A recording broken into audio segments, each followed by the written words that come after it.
The sun was setting behind the tall buildings of the university campus, casting long shadows through the windows of the conference room. Dr. Lee adjusted her glasses nervously as she looked around at the stern faces of the ethics board members. 20 years of scientific research had led to this moment, but she had never felt more uncertain about a proposal.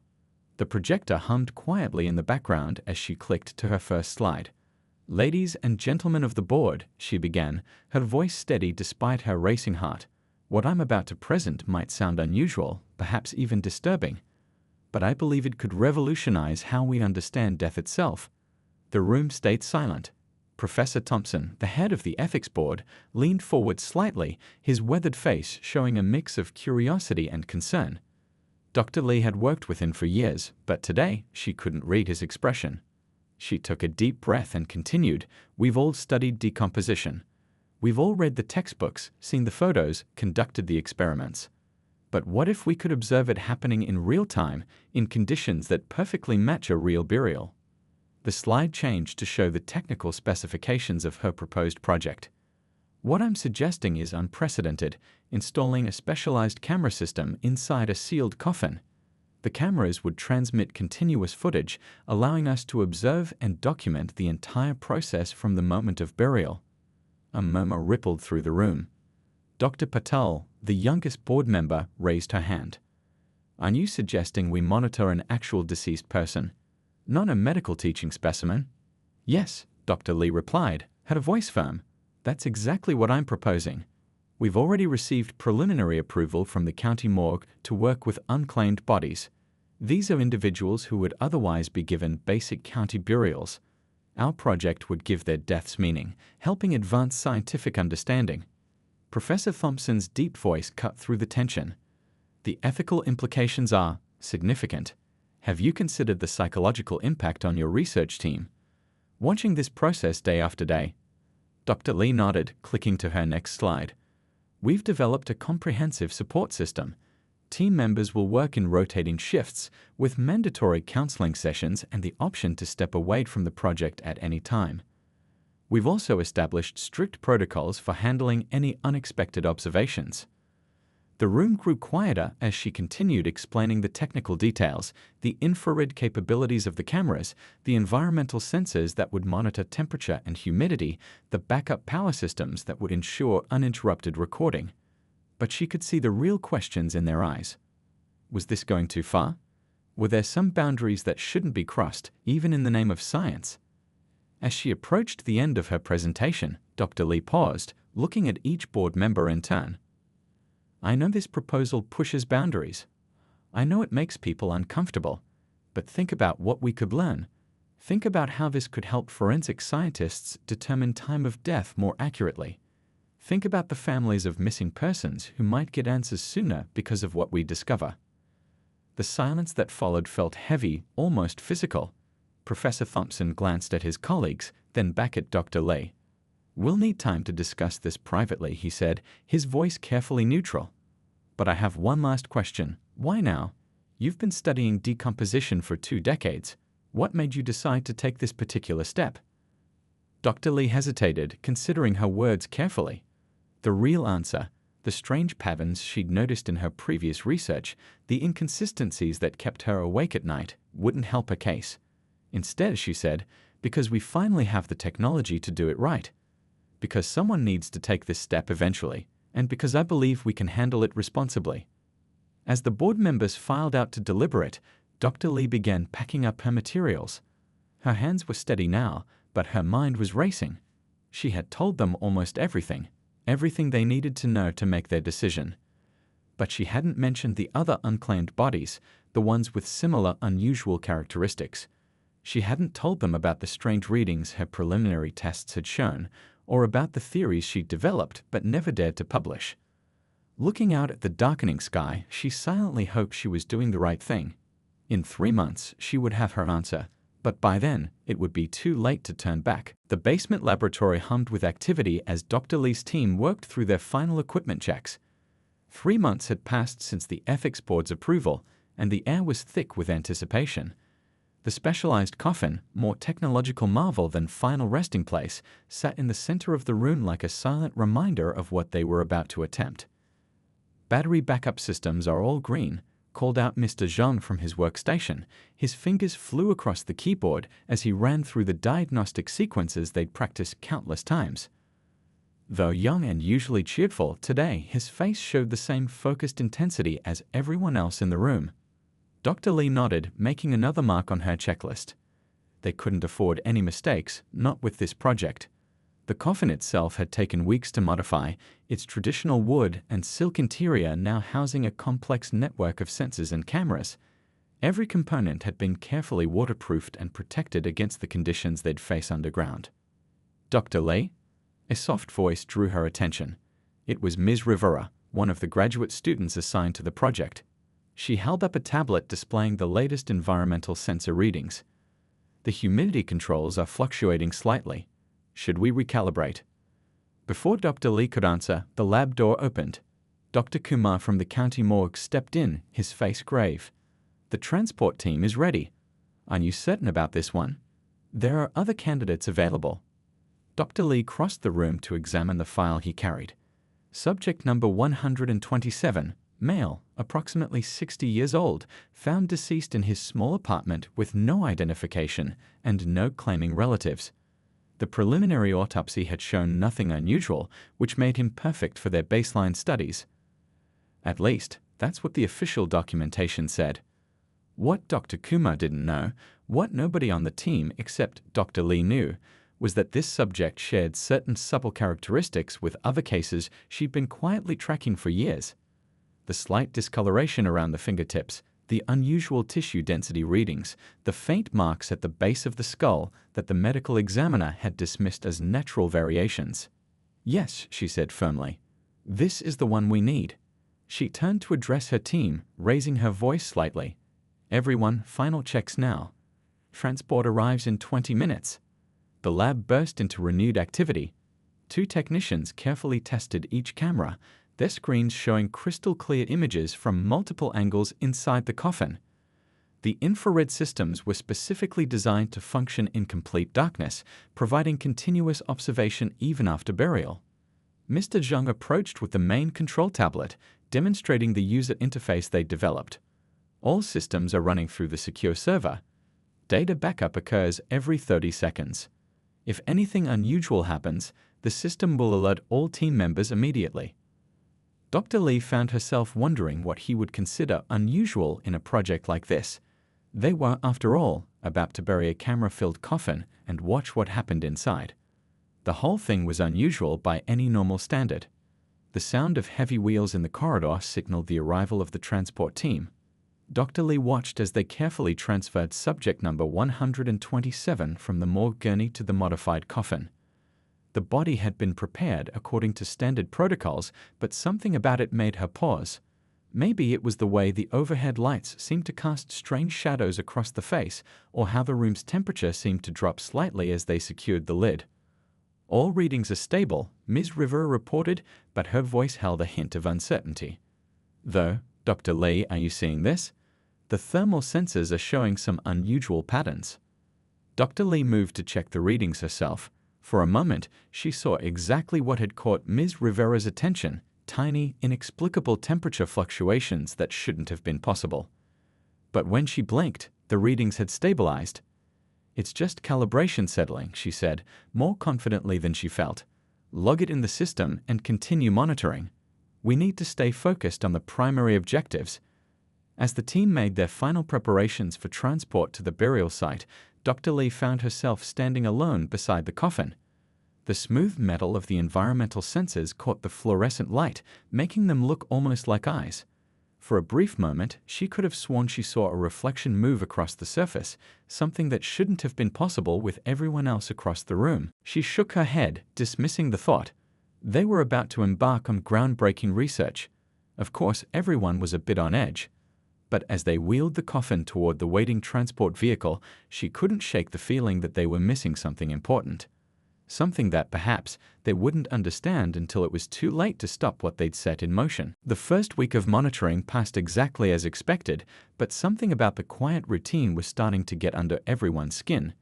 In the cramped observation room, lit only by the glow of multiple screens, the night shift team watched their readings with growing unease. Mr. Zhang stifled a yawn as he logged another set of normal decomposition measurements.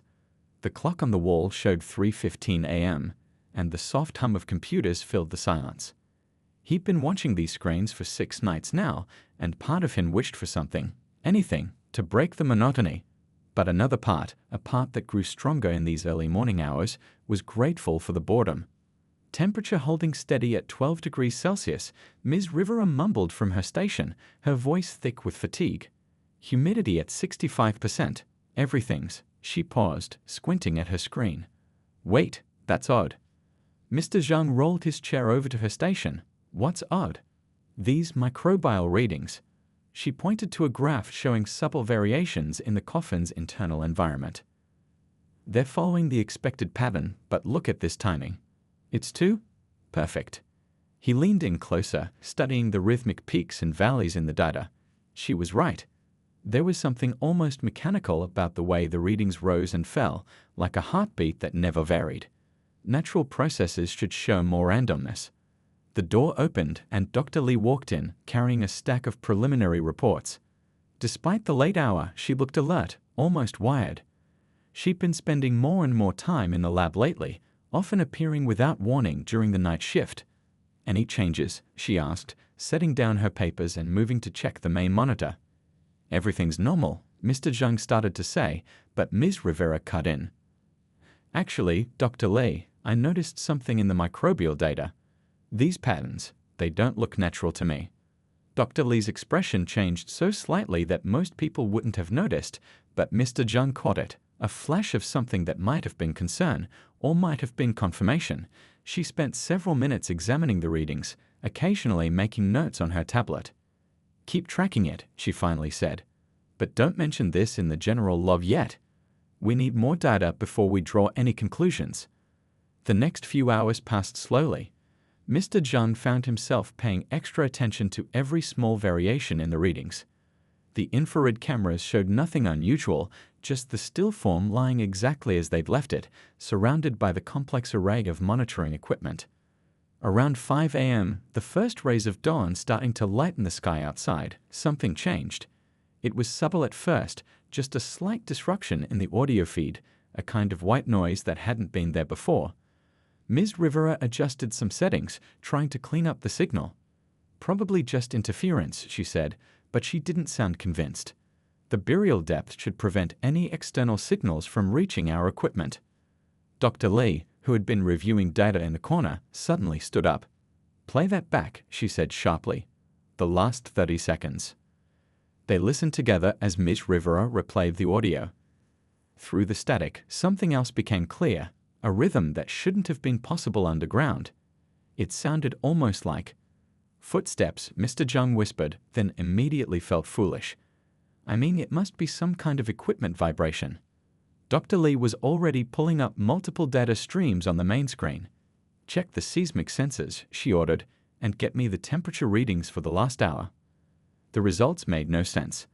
The temperature graph showed sudden drops, brief moments where the thermometers registered near-freezing conditions before returning to normal. The seismic sensors showed tiny but regular disturbances, like something moving around the coffin. Could it be equipment failure? Ms. Rivera suggested, her voice tight with tension. Maybe the humidity is affecting the circuits. But Dr. Li was shaking her head slowly, her eyes fixed on the screens. The backup systems are showing the same readings. And look at this. She pointed to a row of numbers that meant nothing to Mr. Zhang. The power consumption patterns have changed. Changed how? He asked, not sure he wanted to know the answer. They're cycling. Like something down there is drawing power at regular intervals, but that's impossible. We designed the system to be completely passive. Nothing should be activating or deactivating. The static in the audio feed grew louder, and for a moment, Mr. Zhang could have sworn he heard something else beneath it. A sound like someone taking a deep breath. He looked at the others, saw the same realization on their faces. Dr. Li straightened up suddenly, her face set in a determined expression. I need you both to start backing up all our data. Everything we've recorded so far. Use the secure server and make multiple copies. Are we shutting down? Ms. Rivera asked, already typing commands into her terminal. No, Dr. Li replied, and something in her voice made them both look up. "We're about to get exactly what we've been waiting for, but I don't think any of us are ready for what that means." As if in response to her words, all the screens flickered simultaneously. When they stabilized, every single reading had changed, and in the corner of the main video feed, something moved that should have been perfectly still. The night shift had just changed over when the first major distortion appeared on the video feed. Mr. Chen, who had been monitoring the cameras for the past 3 hours, almost missed it. A quick flicker that looked like static but somehow felt different. He blinked hard, wondering if his tired eyes were playing tricks on him. "Hey, Dr. Li?" he called out, his voice echoing in the quiet lab. "Could you take a look at something?" Dr. Li moved away from her desk where she'd been reviewing the day's reports. Dark circles under her eyes suggested she hadn't been sleeping much, but her movements were quick and alert as she came to check the monitor. "There," Mr. Chen pointed as the distortion appeared again. "It's been happening every few minutes. Started about 20 minutes ago, but it's getting more frequent." Dr. Li leaned closer, her expression intense. "Run a diagnostic on the camera systems," she instructed, pulling up a chair beside him, "and show me the temperature readings for the last hour." As Mr. Chen typed commands into the system, Dr. Kumar walked in, carrying fresh coffee for the team. He stopped short when he saw their faces. "What's wrong?" "We're not sure yet," Dr. Li answered, not taking her eyes off the screen. "But something's interfering with our equipment." The temperature readings appeared on a side monitor and everyone fell silent. The graph showed impossible patterns, rapid swings between extremes that should have taken hours to occur naturally. One moment, the sensors reported near-freezing temperatures. The next, they spiked to fever-hot levels. "This can't be right," Dr. Kumar muttered, setting down the coffee cups. "The environmental controls should prevent any sudden changes like this." "The controls are working perfectly," Mr. Chen replied, showing them another screen. "That's what makes no sense. The system is maintaining stable conditions, but these readings..." He trailed off as another distortion rippled across the main video feed. Dr. Li reached for the audio controls, turning up the volume slightly.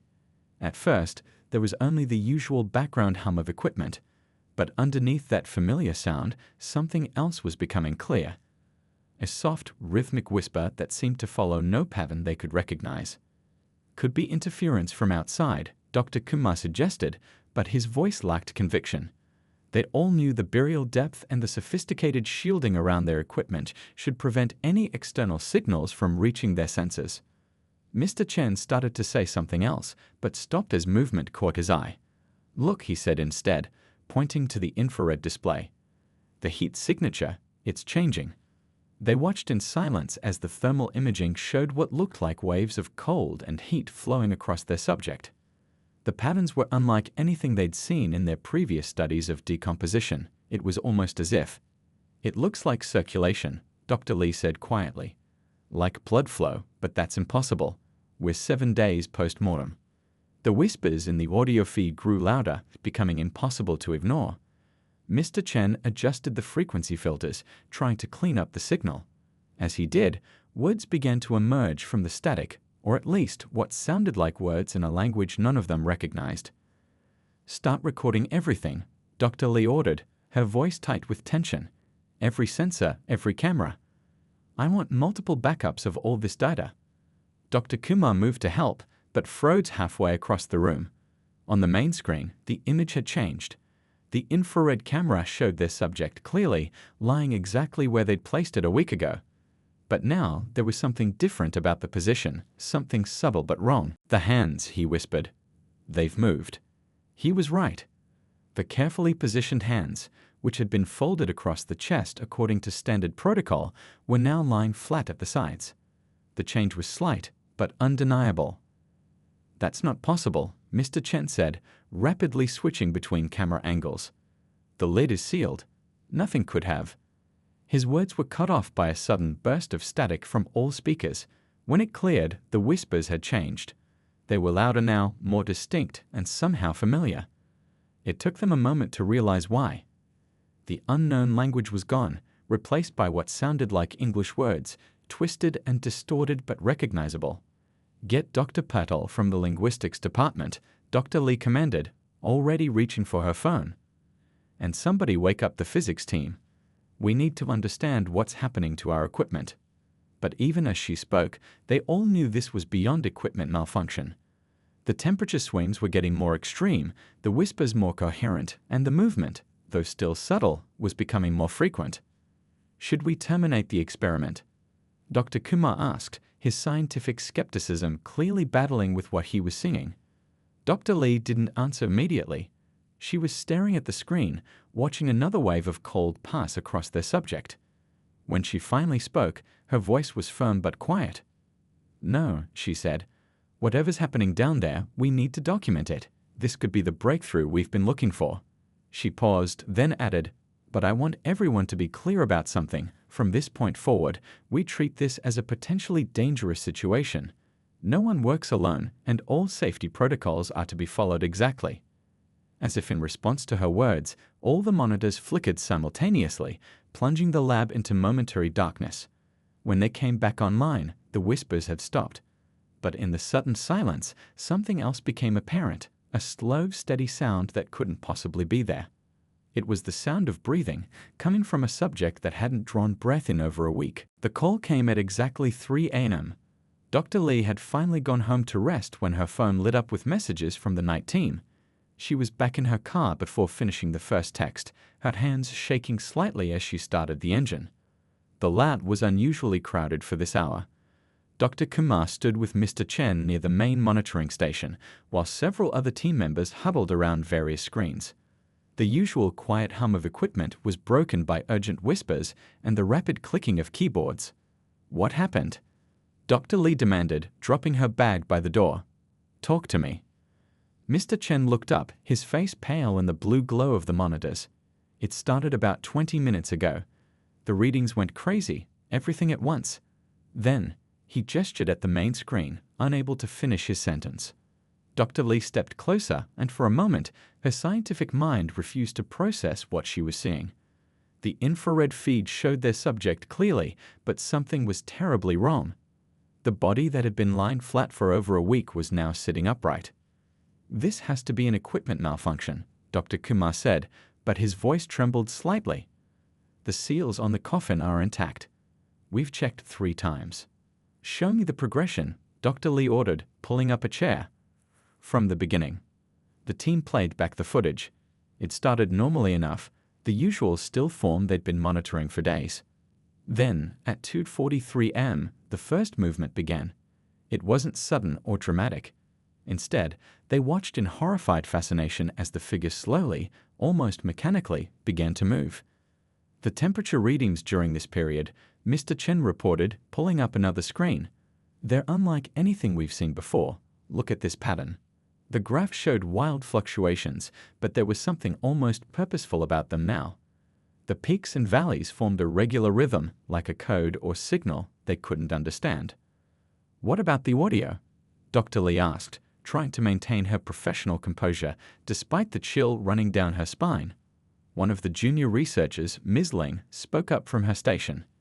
"That's another thing, Dr. Lee, the whispers we heard earlier. They've changed. They're clearer now, but..." She adjusted some controls and sound filled the room. The garbled whispers from before had transformed into something else, a low, continuous murmur that almost formed words. Almost, but not quite. "We've tried running it through various audio processing software," Ms. Ling continued. "The language pattern doesn't match anything in our database. It's like it's trying to communicate, but doesn't quite remember how." Dr. Lee found herself staring at the timestamp on the footage. 8 days. They were only 8 days into what was supposed to be a month-long observation of normal decomposition. Nothing in her 20 years of research had prepared her for this. "Dr. Lee?" Mr. Chen's voice was unusually hesitant. "There's something else." The cameras picked up some kind of writing. "Writing?" she repeated, turning to face him. He nodded, switching to another camera angle. "It appeared on the inner wall of the coffin about an hour ago. We thought it was condensation at first, but..." The image showed clear marks on the coffin's interior surface, patterns that couldn't have been made by water or natural processes. They looked like letters, but not in any alphabet Dr. Lee recognized. "Have we shown this to Dr. Patel from linguistics?" she asked, photographing the marks with her phone. "She's on her way," Dr. Kumar replied. "But Dr. Lee, look at the position of the markings. Given where the subject is sitting and the angle of the writing." He didn't need to finish. They could all see it. The marks could only have been made by someone or something inside the coffin. A sudden movement on the main screen drew everyone's attention. The figure had turned its head, slowly but deliberately, until it faced directly toward one of the cameras. The infrared image showed its features clearly, features that should have been still and lifeless, but instead seemed to hold an awful awareness. "Start emergency protocols," Dr. Lee said, her voice surprisingly steady. "I want all data backed up to secure servers immediately, and get me the head of the ethics board on the phone. They need to know what's happening." Should we open it?" someone asked from the back of the room. "No." The force of Dr. Lee's response made several people jump. "Whatever's happening in there stays contained. We observe, we document, but we do not, under any circumstances, break the seals." As if in response to her words, the audio feed crackled again. This time, through the static and whispers, a single word emerged, clear, distinct, and terrifyingly familiar. It was a name. Dr. Lee's name. The room fell silent except for the soft beeping of monitoring equipment. On the screen, the figure remained motionless, facing the camera, waiting. In that moment, Dr. Lee realized that their research project had become something else entirely. They weren't just observing death anymore. They were watching something impossible come to life. The university archives were eerily quiet at midnight. Dr. Lee sat surrounded by stacks of old files, her laptop casting a pale glow across scattered papers. She hadn't slept properly in days, not since the incident in the lab. Now, as she dug deeper into the background of subject number 127, she was beginning to understand why her instincts had been screaming warnings all along. "You need to see this," Dr. Kumar said, walking in with a thick folder. His usually neat appearance was disheveled, tie loosened, and sleeves rolled up. "I found it buried in the county records. It's about our subject's apartment." He spread several photographs across the table. They showed a small, cluttered living space, walls covered with strange symbols, shelves packed with ancient-looking books, and tables scattered with complicated diagrams. The police report listed it as an eccentric scholar's residence. He continued, running a hand through his messy hair. "But look at these marking patterns. They match what appeared inside the coffin." Dr. Lee picked up one of the photos, studying the intricate designs. "Have you shown these to Dr. Patel?" "That's the thing," he replied, pulling out his phone. "She sent me this an hour ago." The message contained a series of images, ancient manuscript pages showing eerily similar symbols. The text was in multiple languages, some so old they were barely recognizable. "These patterns," Dr. Kumar explained, "they appear in historical accounts spanning centuries, always connected to cases of unusual phenomena." Dr. Lee's laptop chimed with a new email. It was from Mr. Chen, still monitoring the lab equipment. The message was brief but urgent. "The readings are changing again. You need to come back. Now." The drive back to the lab took 10 minutes. They spent it in tense silence, both lost in thoughts about what they'd discovered. Their subject wasn't just another unclaimed body. The apartment, the symbols, the historical connections, it all pointed to something far more complex. The lab was dark when they arrived, lit only by the glow of monitors. Mr. Chen and Ms. Ling looked up as they entered, their faces showing a mix of fear and fascination. "It started about an hour ago," Ms. Ling said, pointing to the main screen. "The temperature patterns changed completely, and the audio." She pressed a button, and the room filled with sound. The previous whispers had transformed into something else. A clear, steady voice speaking in multiple languages, switching between them mid-sentence. Ancient Greek flowed into Latin, then into languages none of them recognized. "We've been recording everything," Mr. Chen added. "Dr. Patel is translating what she can, but some of these languages haven't been spoken in thousands of years." Dr. Lee moved closer to the monitors, studying the infrared images. The figure sat perfectly still now, but the symbols on the coffin walls were changing, shifting, and rearranging themselves like living things. "There's more," Dr. Kumar said quietly. He opened his folder again, pulling out older documents. "I traced back similar cases. Unexplained phenomena, strange markings, people with unusual knowledge who seem to live far longer than possible. They go back centuries, but the patterns are always the same. What patterns? Ms. Ling asked, though her voice suggested she wasn't sure she wanted to know. Research, Dr. Kumar replied. Every case involved someone studying death itself, not just the physical aspects, but something deeper. And each time they disappeared, only to be found later, seemingly deceased, until they weren't. The implications hung heavy in the air. Their subject hadn't been a random, unclaimed body. He'd been part of something larger, something that had been happening for centuries. A sudden crackle from the speakers made them all jump. The voice had changed again, now speaking in perfect, unaccented English. "You're beginning to understand," it said, the words clear and measured. "But you're still asking the wrong questions." Dr. Lee leaned toward the microphone. "What are the right questions?" The response came immediately, accompanied by a new pattern of temperature fluctuations. "Why do you think I chose your project? Why did I make sure my body would come to you?" The screens flickered, and new symbols appeared on the coffin walls. Dr. Kumar gasped softly. They matched exactly with the oldest markings from his historical records. All these years, the voice continued, all these centuries of research, each time getting closer to understanding. But you, your technology, your methods, you're finally ready to see the truth. The truth about what? Dr. Lee asked, though part of her already knew the answer. About death, the voice replied. About what really lies on the other side. About why some of us can cross back and forth, carrying knowledge that humanity isn't ready to possess. The monitors showed the figure turning slowly, facing each camera in turn. The infrared image revealed features that seemed to shift between young and old, male and female, as if the form itself was uncertain. "Your cameras are recording things that have never been documented before," it said. "Your sensors are measuring energies that your science can't explain. And now you have a choice to make." Dr. Lee found her voice again. What choice? Whether to continue watching or to open the coffin and learn the truth directly. But remember, some knowledge comes with a price. Some doors, once opened, can never be closed again. The room fell silent except for the soft hum of equipment. Dr. Lee looked at her team, saw the same mix of terror and curiosity on their faces that she felt herself. Years of scientific training warred with the impossible reality before them. The voice spoke one final time, softer now but somehow more compelling. "You wanted to study death, Dr. Lee, but are you prepared to understand life as well? The true nature of both? Make your choice." On the screens, the symbols continued their endless dance, writing and rewriting the secrets of centuries. And in the sealed coffin, something that should have been dead waited patiently for their decision. The decision to terminate the project came from the highest levels of the university administration.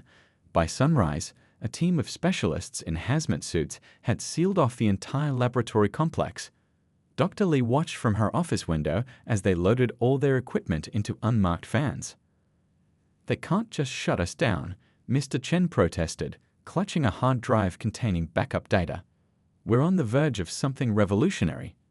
Dr. Lee didn't respond immediately. Her eyes were fixed on the final readouts from their monitoring systems displayed on her tablet. The patterns had changed again in those last hours, becoming more complex, more deliberate, almost like a message. "Did you see the final report from Dr. Patel?" Dr. Kumar asked, walking in with a coffee cup that had long gone cold. She managed to translate some of those older passages. "What they suggest is, well, it changes everything we thought we knew." The translations lay spread across Dr. Lee's desk, alongside photographs from the subject's apartment and historical records spanning centuries. Together, they told a story that no scientific journal would ever publish, a story of knowledge passed down through generations of researchers who had glimpsed something beyond the boundary of death. "They'll classify everything," Ms. Ling said quietly from her corner of the office. She'd been compiling their data files all morning, watching as government officials systematically disconnected and packed away their years of work. "All our research, everything we discovered, it'll disappear into some hidden archive." Dr. Lee finally looked up from her tablet. "No," she said, her voice firm, "not everything." She reached into her desk drawer and pulled out a small notebook, old-fashioned paper and ink, Nothing digital that could be easily traced or deleted. Inside were her personal observations, sketches of the symbols, and most importantly, the connections she'd made in those final hours before the shutdown. What they're trying to contain isn't just in that coffin, she continued. It's knowledge that's been trying to reach us for centuries. Each time it gets close, someone shuts it down, locks it away, but it always finds a way to resurface. The sound of heavy boots in the hallway told them the cleanup team was getting closer. They had maybe minutes left before they'd be escorted from the building. The symbols in the subject's apartment, Dr. Kumar said quickly, understanding dawning on his face. They weren't just random drawings. They were instructions. Instructions for what? Mr. Chen asked, though his expression suggested he already knew. For how to look beyond, Dr. Lee answered. Our project wasn't an accident. We were chosen. Our methods, our technology, our team. We were meant to document what happened, to finally record what others had only glimpsed. Ms. Lee moved to the window, watching another van being loaded. The coffin, what will they do with it? They'll bury it deep in some facility, Dr. Kumar replied. Run their own tests, probably. But they won't understand what they're seeing. Not without the context, without the historical patterns we've uncovered. Dr. Lee carefully closed her notebook and handed it to Mr. Chen. Take this. Not now, wait until things quiet down. There's an address inside. A place where others have gathered over the years, others who've seen what we've seen. The footsteps were right outside now. Dr. Lee quickly gathered her personal belongings as her team did the same. But before the door opened, she had one last thing to say. What we discovered isn't just about death, she told them quietly. It's about the boundaries between what we think we know and what actually exists. Those boundaries, they're not as solid as we believed, and sometimes, if you know where to look, you can see through them. The door opened. Men in dark suits asked them to leave, their tones polite but leaving no room for argument. As they walked out of the lab for the last time, past the equipment being dismantled and the computers being wiped, each of them carried something that couldn't be so easily erased. The understanding that their brief glimpse into the unknown had changed them forever. Months later, Dr. Lee sat in her new office at a different university. Her official research now focused on conventional cellular biology, safe, predictable, nothing that would attract attention. But sometimes, late at night, she'd take out the copies of her notes that she'd managed to keep and study the patterns they'd discovered. The official report listed equipment malfunction and contaminated samples as the reason for the project's termination. Her team had been separated, scattered to different institutions across the country. But occasionally, she'd receive a message, a new symbol appearing in unexpected places, a pattern of temperature changes that couldn't be explained, a whispered conversation in ancient languages. And somewhere, in a heavily guarded facility, a coffin sat sealed and monitored. Inside it, something that understood both life and death waited patiently. It had waited centuries before. It could wait again. Because the truth, once glimpsed, couldn't be unseen. And knowledge, like death itself, had a way of refusing to stay buried.